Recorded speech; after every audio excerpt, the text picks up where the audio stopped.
Welcome to the another video of this series. আজকে আমরা এখানে কথা বলবো ককাস নিয়ে। অ্যাকচুয়ালি ককাসকে দুই ভাগে ভাগ করা যায়, একটা হচ্ছে মডারেটেড ককাস, একটা হচ্ছে আনমডারেটেড ককাস। মডারেট ককাস কি আর আনমডারেট ককাস কি, এটা নিয়ে আমরা বিস্তারিত এখন জানবো। অ্যাকচুয়ালি আমরা এর আগে যেটা বলেছি যে জিএসএল এ কথা বলা হয় যেটা শুরুতেই, যে কোনো স্পেসিফিক টপিক থাকবে না। এখন অনেক সময় দেখা যায় যে আমাদের স্পেসিফিক কিছু টপিক নিয়ে কথা বলা দরকার। সেই স্পেসিফিক কিছু টপিক নিয়ে যদি কথা বলতে হয় তখন আমাদের যেটা দরকার হয় সেটা হচ্ছে মডারেটেড ককাস। এখন এই মডারেট ককাসে তাহলে মূল যে বিষয়, প্রথমেই থাকবে এটার একটা স্পেসিফিক টপিক।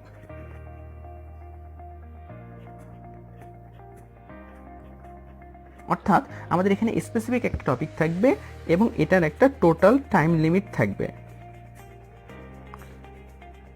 মডারেট ককাসে আমরা যেটা বলেছিলাম যে জিএসএল এ কিন্তু কোনো টাইম লিমিট থাকবে না, কিন্তু মডারেটেড ককাসের একটা টাইম লিমিট থাকবে। কারণ আমরা মডারেট ককাস তখনই আনবো যখন আমরা একটা স্পেসিফিক কোনো বিষয় নিয়ে কথা বলতে চাবো।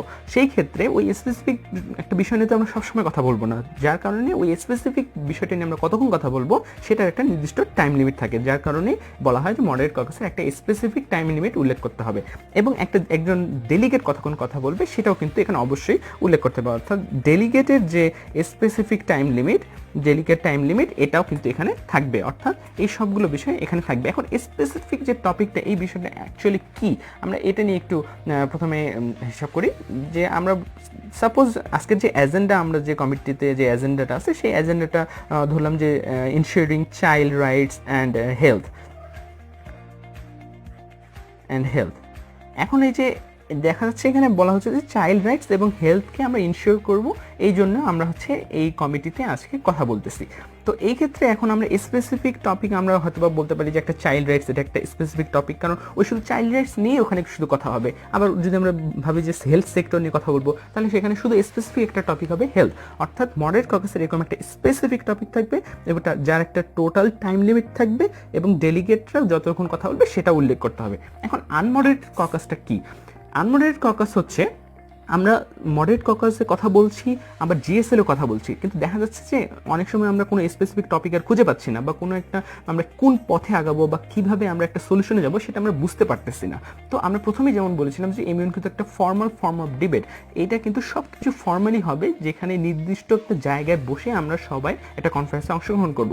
কিন্তু দেখা যাচ্ছে যে সেভাবে সলিউশন যখন আসতেছে না, তখন আমরা সকলে একসাথে হয়ে একটা মিটিং টাইপের একটা অবস্থা ক্রিয়েট করে আমরা সেখানে সবার সাথে একসাথে কনসাল্ট করতে পারি। অর্থাৎ আনমডারেট ককাসে আমরা সবাই একসাথে কনসাল্ট করব যে কোনো একটা বিষয়, স্পেসিফিক একটা বিষয় নিয়ে। হয়তো বা হতে পারে যে আমরা এরপরে কি মডারেট ককাসে স্পেসিফিক টপিকটা তুলবো সেটা নিয়ে আমরা কথা বলতে পারি, বা আমরা কি কি সলিউশনস চাচ্ছি, এগুলো সবাই একসাথে কনসাল্ট করার জন্য আমরা যেই ককাসটা নেই সেটাকে বলা হয় আনমডারেট ককাস। অর্থাৎ আনমডারেট ককাসের ক্ষেত্রে কিন্তু কোনো স্পেসিফিক নিয়ম নাই যে আমাকে এখানে থেকেই কথা বলতে হবে বা এখান থেকে উঠে যাওয়া যাবে না। অর্থাৎ আমরা সবাই একসাথে হয়ে একটা মিটিং করে একটা ফাইনাল ডিসিশন নিতে পারি যে আমরা অ্যাকচুয়ালি মডারেট ককাসে এবং জিএসএল এ কি কথা বলতে পারি সেগুলো বিষয়ের উপর। আনমডারেট ককাসের জন্য কিন্তু মোশন তুলতে হয় আর মডারেট ককাসের জন্য মোশন তুলতে হয়। আমি প্রথমে বলেছি যে সব কিছু কাজ বা প্রস্তাব যাই করতে চাই না কেন, সব কিছুই কিন্তু মোশন সব থেকে বড় ফ্যাক্টর। মোশন তোলার মাধ্যমে কিন্তু সব জায়গায় আমরা কাজ করতে পারবো। মোশন যদি পাস হয় তাহলে সেটা নিয়ে কাজ হবে, আর যদি না হয় তাহলে সেটা নিয়ে কাজ হবে না। এখন মডারেট ককাসের মোশনটা কিভাবে তুলতে হয় এটা আমরা একটু দেখি।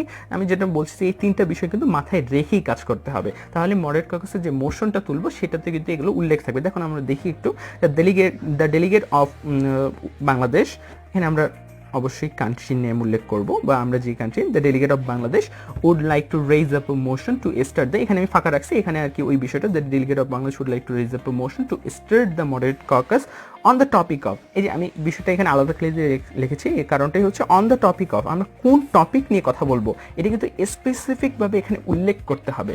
অর্থাৎ মডারেট ককাসে আমরা টপিকটা উল্লেখ করব যে হেলথ সেক্টর নিয়ে আমরা কথা বলতে যাচ্ছি।